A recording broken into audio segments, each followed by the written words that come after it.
Patrick Maloavengi Global Château Rouge en l'accent toqué atile maika awusuganga mona kato eza ko memi singa manique na on mbala boni bibo tota ki sasa teti Château Rouge en wapi place au pesa ki toli na maboko na papa bongo yeba ngana yebi na poto to yoba ngana na Château Rouge na moni Château Rouge na moni mutatemi na nzela bengi ngabi na agence ngapi na kei na pesi oyeba na oyeba toke manique leka Mundela ngazala akoti yeyo Mundela yeyo ma femme elle t'a fait remis un colis mais moi je t'ai donné le colis moi je t'ai donné le colis maman ngala allo bilingala oyibi Mundela na kufi mukile kufi mon agence yango Global Express donc faut yaka kotika pour l'efficacité du travail. Au numéro 25 de la rue Léon, Paris 18e arrondissement, métro Château Rouge. Patrick Maloavengi, Global Express, awa. Donc, on a tinda kaka awa. Assurance libéla. Papa, awa ezande. Awa ezali toujours tinda bakoli à avion, où ça la des jours, nous appelons la fret maritime. La fret il y a avion, il y a la fret aérienne. Et ça la des jours. Tout dans les 3 pays d'Afrique centrale. Tout dans le Congo Brazza, Congo Kinshasa, na Luanda. À Congo Kinshasa, tout dans la commune Anjili, tout dans la commune Yakalamu. Tout dans la A45 avenue Bongolo, na Matonge. Global Express, tout dans la Mituka, na délai à Maï, où ils allaient à bateau, na ba conteneur livré directement na Kinshasa. Tout dans la carton, tout s'en charger na douane, ma camion soyo, ok récupérer voiture na Kinshasa, dengue va récupérer un carton. Là, tozali na Palanca, toza na Mabor, toza na Ojaenda. Na Brazzaville, totinda na Point Noir, na Brazzaville. Toza na nini na Potopoto, na Mongali. OK. Ba bureau na biso eza na oyo place bat bazwara biloko ekomela. Oluki Global Express chez Patrick Maloavengi. Global PM Express, agence ya fret, ya mboka na biso moko. Kisalu. Oh musa nzambe na ye o asali pa na ngai nautaki dernièrement pa na ye pa pasteur na explikaki ye makambo na nga biso famille ba chef coutumier tobalaka te to nazwi fiancé wana okima ngai ye moko so nazwi fiancé wana okima ngai ye moko mais donc kaka nakutani na mosali na nzambe fiancé ya tour oyo nde tozoloba boye papa libala na nge eza samedi apesi biloko nyonso gloire à Dieu gloire à Dieu gloire à Dieu gloire à Dieu non les faux prophètes sont des incapables. Ah bon? Un incapable, c'est celui qui n'a pas la capacité de se livrer à Dieu, de se consacrer à Dieu, de se sacrifier à Dieu pour nous utiliser. On se comprendre? Nous avons connu des prophètes dans la Bible. Bazala qui ba homme à solitude. Lorsqu'un prophète évite la solitude, aime beaucoup trop la foule, automatiquement, à cause de la utiliser na ba idée à foule. Très bien. Maintenant, un prophète, Nzamba se servir naye, aza prophète, oyayoka kalmungongo na Nzambe lobelie, sortez au milieu d'eux.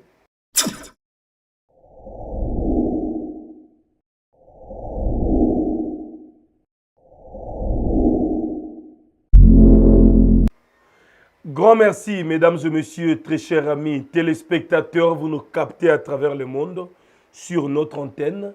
Jérémie Louemba, les renards du désert est devant vous. Alors, tout à l'heure, je reçois pour vous le jeune prophète, le prophète David. On va essayer de parler sur la spiritualité avec lui, sur le prophétique. C'est tellement important. L'homme de Dieu, bonsoir. Oui, bonsoir, papa Jérémie. Santé, ça va? Oui, Dieu nous fait grâce. Nous allons très bien et je crois vous également. Alors, le plaisir est partagé. C'est vrai, ça fait un bon moment. Tous yoté. Mais l'autre côté, il sous to bande émission la prière, papa. Ça va to sambeli kangami subsikozoami. Éternel Dieu de grâce, toi qui ouvres le ciel, qui répand ta gloire sur la terre pour que les hommes témoignent. Pambola ngonga oyo na kombo na Yesu Christ. Amen. Amen. Voilà, prophète David, boni ministère. Nzamba zo sala makambo ya okamwa. Makambo moko ezokoma nanga moko komo lekelanga maele. Moussa les est bien. Moussa les autres kitoko makasi. De gloire en gloire, je peux dire. Alors, actuellement, bah, prophète, bah, ça a beaucoup plus critiqué. Tout le monde s'appelle prophète, prophète. Mais justement, particularité nos animes. Est-ce qu'au monde naka, on a la précision? Parce qu'on a vu aussi il n'y a pas longtemps, bah, jeune prophète Ebélé, bah, qui est dans la rivière, comme ça l'invocation, bah, sirène. Pour appeler ça, bah, précision, bah, numéro à téléphone, bah, combo et tout. Comment vous gérez votre ministère, étant que jeune aussi? Caméraman bendanga na sunga batu balandangai à travers le monde. Na eloko moko batu fo bayeba. Bomoni saison oyo atmosphère céleste sur la terre et ont mouvementé beaucoup plus dans la dimension prophétique. Amen. Je reprends. Atmosphère céleste sur la terre et ont mouvementé beaucoup plus dans la dimension prophétique. Cette saison, quand il s'agit de l'enseignement, il y a l'enseignement des prophètes et des apôtres. Mais quand il s'agit de voir clairement, de donner des détails, il s'agit de prophètes. Maintenant, nous sommes dans la saison de la soirée. De la soirée. Époque, il y a soirée, il y a pourquoi. Et cette saison, il y a beaucoup plus, Dieu se serve des prophètes. Pourquoi? Parce que ténèbres, il y a un monde spirituel, volume, il y a spiritualité. Dans la saison, dans l'époque, il y a soir, il y a église. Ténèbres, il y a un monde de spiritualité, ça a tellement augmenté et maintenant, au niveau de la saganate. Très bien. On doit se rendre compte, tina maman ya teka pilipili na wenze. Atia kasa. Pour ebende la eba client. Donc spiritualité continue na makambo mike mike. Maintenant combien plus forte raison na makambo minene. Maintenant pourquoi ba faux prophètes, ba incapables, moi je les appelle les incapables. Les faux prophètes. Les faux prophètes sont des incapables. Ah bon? Un incapable, c'est celui qui n'a pas la capacité de se livrer à Dieu, de se consacrer à Dieu, de se sacrifier à Dieu pour nous utiliser. On se comprendre? Nous avons connu des prophètes dans la Bible. Bazala qui ba homme à solitude. Lorsqu'un prophète évite la solitude, aime beaucoup trop la foule, automatiquement, à cause de la utiliser na idée à foule. Très bien. Maintenant, un prophète, Nzamba se servir na ye, aza prophète, oya kalmungongo na Nzambe lobelie, sortez au milieu d'eux. Mise à part, ça batu Nzamba utilise kamakasi par rapport à mise à tout le monde. Je comprends. Alors, ce qu'on a prophète, Nzamba okobenga yo. Mais ce qu'on yebi ko battre la bonzambe te, ko sale la bonzambe te, parce que bonzambe na biloko mi balé na kati. Ko zoa bonzambe na ko sale la bonzambe. C'est par exemple, tu es ministre, mais tu ne sais pas tes fonctions. Oyebi fonction na yo, to yebo sale la ngote. Automatiquement, au baby si eloko nzamba te kati na yo. Maintenant, moi, je suis un prophète bien formé. Je suis d'abord un enseignant de la parole. J'ai été formé avant d'être un prophète. On m'a formé, je vais passer par des formations. J'ai de père. J'ai l'apôtre Moïse Kassongo qui est là. J'ai le grand homme de Dieu que je salue encore à Passa. Mon père, autre père.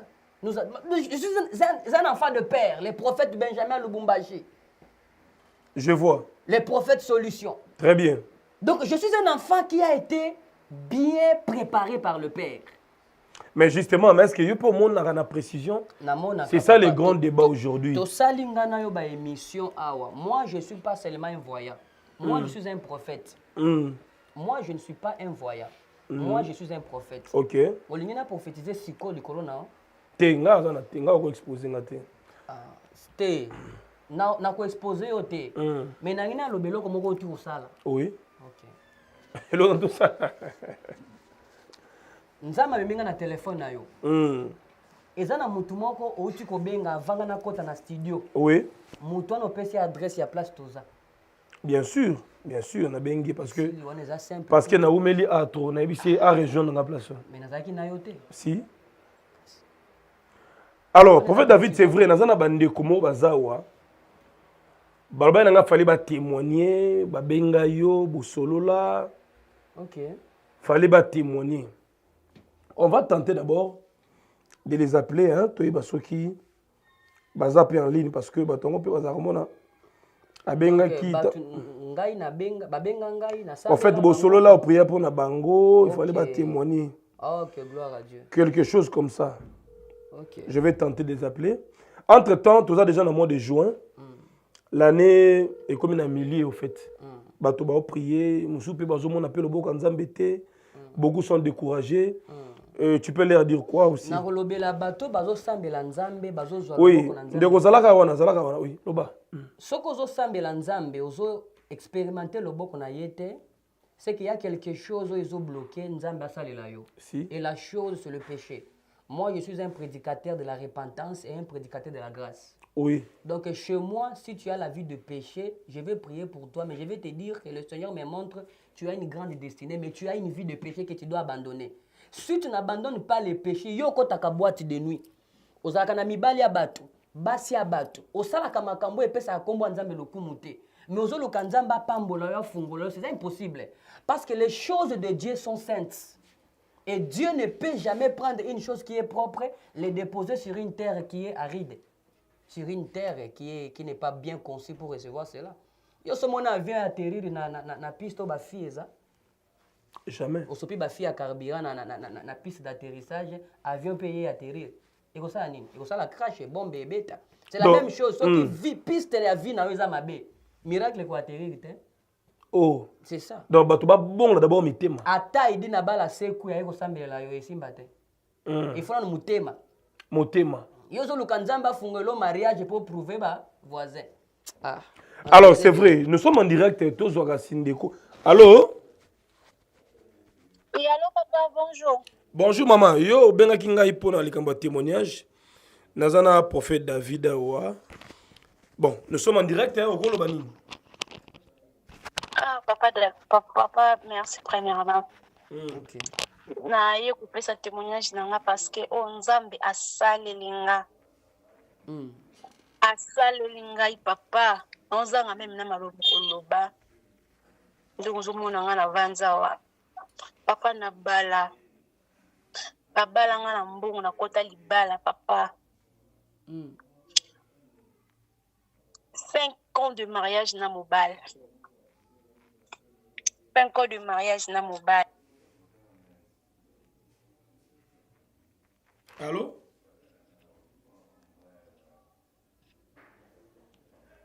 Silencieux. Attends, on va répondre à l'appel. OK. Mais est-ce que vous avez fait un témoigner par la il faut aller par non. Compliqué. Allô maman, zala brève, hein, zala brève, tout ça. Au lobby, oui. 5 ans de mariage na libala papa na ngai. La boti mwana liboso. Tora mwana kobi 2 ans to. Na ye kobota ya mibale do. Na ye kobota ya misatu do. Bana bakufanga kaka. Si nous le prophète David na émission. Nous bité na benga nanu. Pasteur OEP assemblée nga peut-être nzambe na ye akoki kosala. Alléluia. Papa. Alléluia. Lelo na memi mwana. Lelo na memi mwana. Donc mwana za bien makambu tout bien. Tout donc 5 ans bana nso bande ko fisa mais cette fois-ci donc parce que dibana donc ça na landa bien ko 7 ans de mariage mais moi nga siko totalisé 3 ans. Oh. Ya on a coupé ce témoignage oyo. Nzambe pambolo papa. Abaksolo ya belé. Abaksolo ya mingi oyo kozanga na vie na yo. Amen. Alors, merci maman, je pense que c'est l'essentiel. Hein.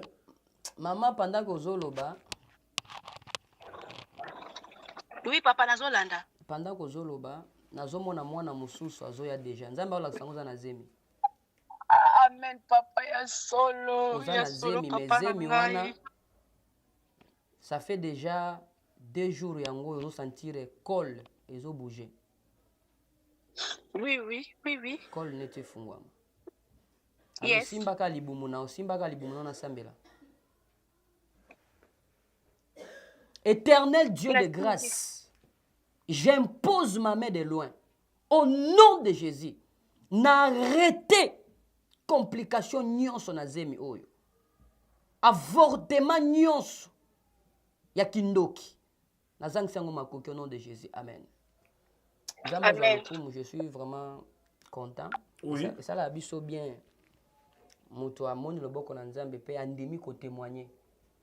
Donc actuellement tout est devenu spirituel. Kobota, mariage. Je vous assure. Vignon c'est devenu spirituel. Je vous assure les démons. Jour moko na kolobela bino c'est la démystification démoniaque. Ndeni ce soir. Jour moko to fan de la Seigneur na ko expliquer ndenge nini démon abandaki kosala na Ancien Testament ndenge pe akomi kosala na Nouvelle Alliance. Allez, merci beaucoup l'homme de Dieu. On disait que Bato Belé va prier. Témoignage de Sili. Bon, narobenga susu zela. On a bien mutum susu. Soki baza benga bango nyonso toleka. On fait l'essentiel. To benga ta muto suka, c'est important pour que to déranger pe émission na bisoté. OK. On disait sur le job bazo sambela mingi. Bato ba benga ba prophète beaucoup mais belé, mais il y a pas de solution, il y a pas de changement, tout ça. Et ça crise d'onction besoin dans la génération les autres ndeni. Et ça crise d'onction tes vie à masumu eleki bato. Bato balingi masumu koleka nzambe. Na ba serviteur de Dieu. Ba comme mona ba prophète lokola ba garçon de course na bango. Ba comme mona lokola nzambe mwana musala na bango. Oh. Tango zo considérer nzambe lokola mwana musala na yo. Oyoki posa ko boto yepa nzambe apesa yo mwana. Mais ere ya kobanga nzambe banga nzambe te.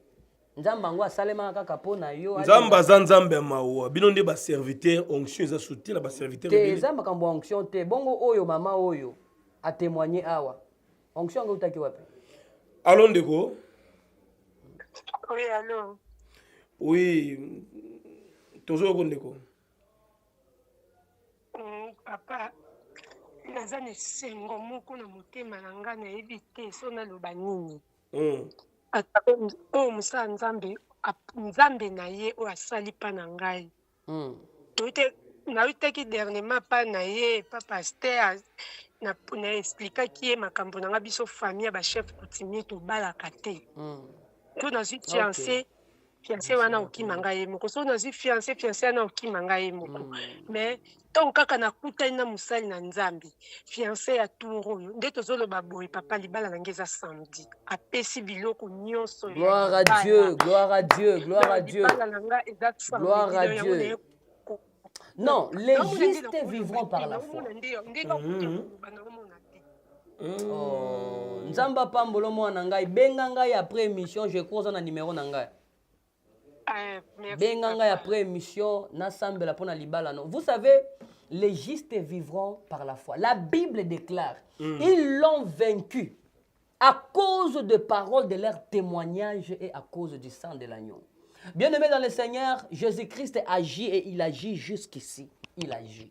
Si tu as la foi, si tu crois réellement qu'il y a un Dieu dans le ciel, appelle. Nous allons prier pour toi. Qu'importe le problème, qu'importe la durée, il y a un Dieu de 38 ans, un Dieu de 8 ans, un Dieu de 5 ans, un Dieu de 5 jours aussi, devant la tombe de Lazare. Le miracle est disponible. Que Dieu vous bénisse abondamment. Je crois, papa, naebite, eza surprise mneno salingai. Eza surprise mneno salingai vraiment. Allez, nous sommes là, on va continuer. À vous aussi, mesdames et messieurs, nos très chers téléspectateurs, Botala Rabiso Belé, TVza Radio T. Nos chaînes sont suivies à travers les 5 continents. Vraiment merci Naba téléspectateurs, nos abonnés. Il y a Louis Zombala de Madrid, Keke Monama à Paris, les célèbres Dien Zundu à Washington, Maître Lopeta Tour du Monde depuis Lisbonne, le vieux Gérard Saddam à Manchester. Il y a Rodrigue Malong aux États-Unis, Mbote Nayo, Mbote également, na Maître Siza Soukama, Puissance Ami Kili. Vraiment abonnez-vous, commentez, partagez les liens. C'était le jeune prophète David, l'homme du moment. Il a parlé, il a démontré. C'est à vous de commenter, c'est à vous d'appeler. Allez, on est ensemble. C'est Mama Yassi. Bye. Aïe! Maison Mika Cosmétique et Business Bio. Eye libino ba produit ya solo pour na ko traiter ba nzoto na bino, surtout pour na ba oyo bazalaka mabumu minene. Tala eloko oyo kosala ke libumu ekota ekoma mukelekete yango yo jus dégraissement yango nde ezali kosala ke mpo na bapapa bamelaka masanga na kimia nyonso libumu ya monene te ongai na bota moya kokanga lisu libumu ezalaka te otikala lingundu libumu munene tala jus oyo ya dégraissement soki omeli yango libumu plat neti kuto bota te ebongo kote ya bapapa boyebake mpo na bokolongondo bwa bukundu bwa nzoto bwa yo yebake bazali na kisi ya force eye mukolo nzoto yango nde kisi ya solosolo mukolo nzoto aye yango nde ezali kosunga nzoto ya bapapa po te libala ezala elengi mpe supu na niveau ya 2 fois te ezali kotraite maladi lokola impuissance sexuelle éjaculation précoce hémorroïde oza mobimba awa na mukolo nzoto ezongisi nzoto na yo mobimba na force ya 2 fois te okanisi mama Mika suki wana chez mama Mika azo traité lisusu stérilité, diabète, nerf sciatique, tension, myome, chauffement matrice, débouchement trompe, na hernie, mais ya ba sorte nango nyonso. Pona bandeko oyo bazali na ba santé déséquilibré. Onga na belaka beri mwana na nzoto ezali pena pete alembaka pamba yebake awa ezali na ba bouilli 100% bio. Tonga nzoto na niveau ya nyama, pote nzoto na yo ezala pena kolongone ya solo soko omeli potopoto oyo okozala mobimba pe santé elengi neti kaka na lola kote cosmétique ebiso mama Mika réparatrice ya loposo po niveau za ko traiter banzoto ya basi pe mibali palado madame palado monsieur bazali na ba produit lokola huile d'ananas savon anti-nduta anti-tampon anti-tache yango nde mobimba bazali pe lisusu na crème de beauté te métis ozongi pembe chéron et puis lisi ya nyama gommage bazali kosala ngo kitoko joli pomade ya suki plus huile pomade vimbovi pona bapapa oyo bazalaka Dimitri kuna na bayendisa bango bakobonga kitoko po azonga penza mobimba lokola mobali ya solo bazali pe na crème réparatrice anti vergeture pona basi nyonso bazali na ba problème na banzoto ekosunga bango makasi kasi tuna ngai nini bakisi oyo nyonso ezali kotraite bato ezali sans hydroquinone akutu ata ya mokelekete ya hydroquinone eza te mpe ezalaka te soki olingo benga Maison Mika cosmétique et business bio okoki kozwa bango na avenue Pozo numéro A17 quartier Matonge na commune na Kalamu référence cabine ya courant topo koko benga bango na numéro ya téléphone oyo plus 243 89 98 27 674 tala bako sabinote Maison Mika cosmétique et business bio awa 100% bio pe sans hydroquinone na ba produit na bango nyonso c'est naturel.